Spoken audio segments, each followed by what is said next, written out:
Ministeerri dhimma alaa ibsa torbee miidiyaaleef kenneera. Ibsicha kan kennan dubbii himaan ministeera dhimma alaa Ambaasaadder Nabiyaat Geetaachoo jilli sadarkaa olaanaa Itoophiyaa Sudaan kibbaatti daawwannaa taasisee mootummaa biyyattii waliinis marii kan taasisee ta'uu fi waliigaltee irra ga'amus ibsaniiru. Kunis Itoophiyaan walitti hidhaminsaa fi tumsa naannawaa uumuuf kutannoo qabdu kan agarsiisu ta'uu ibsaniiru. Itoophiyaan torbee tokko booda yaa'iiwwan gurguddoo kan keessummeessitu ta'uu kan himan Ambaasaadder Nabiyaat hojiiwwan qophii haal durees xumuramaa jiru jedhan. Yaa'iin hawaasa Karibiyaanii torbee tokko booda magaalaa Finfinneetti bakka hooggantoonni biyyoota garaagaraa argamanitti akka adeemsifamu eeranii jiru. Itoophiyaan Afrikaa fi uummattoota gurraacha hundaa bilisoomsuu keessatti gahee olaanaa bahachuu isheetiin uummata Karibiyaanii biratti seenaa guddaa kan qabdu ta'uu dubbataniiru. ኢትዮጵያ በካሪቢያን ማህበረሰብ ዘንድ ያላት ቦታም እንዲሁ ትልቅ ቦታ የሚሰጣት ሀገር ናት።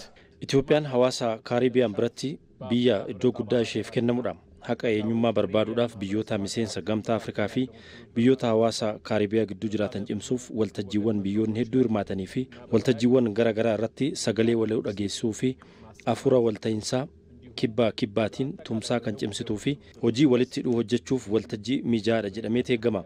Itoophiyaan bakkaa fi itti gaafatamummaa seenaadhaan qabdu yaa'icha irratti hirmaannaa dammaqaa kan taasistu ta'a. በዚህ ጉባኤ ላይ ንቁ ተሳትፎ የምታደርግ ይሆናል።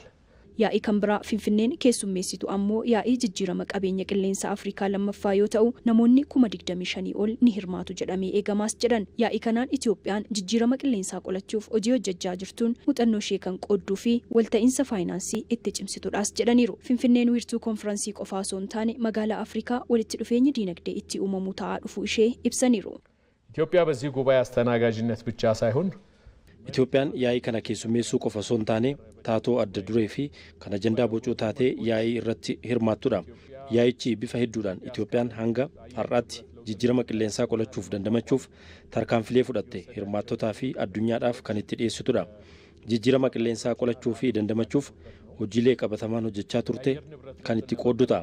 Kanaanis yaa'ichaatiin Itoophiyaan muuxannoo qabdu kan itti qoodduu fi gahee hooggantummaa ishee qooduudhaan itti gaafatamummaa seenaa qabdu kan itti baatudha.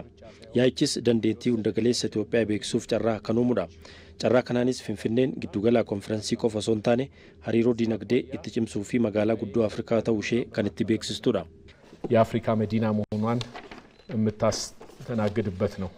Gama biraatiin Ambaasaadder Nabiyaat ibsa hidhaa haaromsaa ilaalchisee kennaniin Afrikaanonni qabeenya mataa isaanii ofuma isaanii misoomsuu akka danda'an kan agarsiisedha jedhaniiru. የዚህ የህዳሴ ግድቡ መጠናቀቁ hidhaa haaromsaa guddichaa xumuramuun isaa Afrikaanota humnaaf dandeettii mataa isaaniitiin qabeenya isaanii misoomsuun fayyadamuu akka danda'an piroojeektii ifoomsee fi agarsiisedha. Hidhichi piroojeektii misooma guddaa bayyanachuu Itoophiyaa kan agarsiisedha. Faayidaan isaas Itoophiyaanota qofaaf osoo hin taane qaxanichaaf akkasuma biyyoota Afrikaa biroofis ni fayyada amantaa jedhu qabna. Itoophiyaan qabeenya waloon fayyadamuun barbaachisaadha yaadama jedhuun hojiirra oolmaa keewwata waliigaltichaa hojiirra oolchuuf cimtee hojjechaa jirti. Qabeenyichi qabeenya biyyoota yaa kanaatiif Itoophiyaan fayyadamummaa waloof cimtee hojjetti. ሀብቱ የተፋሰሱ ሀገራት ሀብት ነው።